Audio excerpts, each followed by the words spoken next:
Tako v bistvu si stvari zelo lepo zaokrožila, zdaj bi te pa sem še za eno stvarjo malo izzval.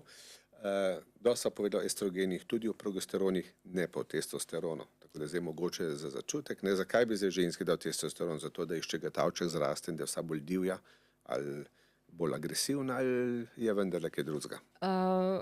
Veliko več drugega je zadaj, čeprav je pač ta osnova za libido, ne. V bistvu problem libida je enormen, a ne. Ene ženske bi pač seks črtale iz dnevnega reda, ker jih boli, ker jih to sploh ne zanima več, a ne.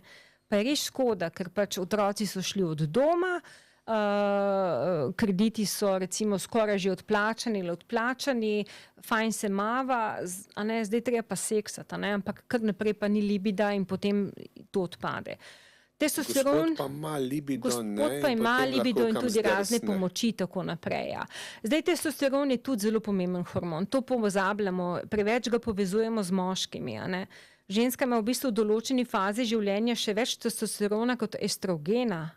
In testosteron počasneje pada, ne, estrogen res takole dol pade eksponentno v določeni starosti, testosteron pa nižje počasi pada dol in se potem pokaže prav na nožnici, na sečilih in pa na spolni želji, a ne.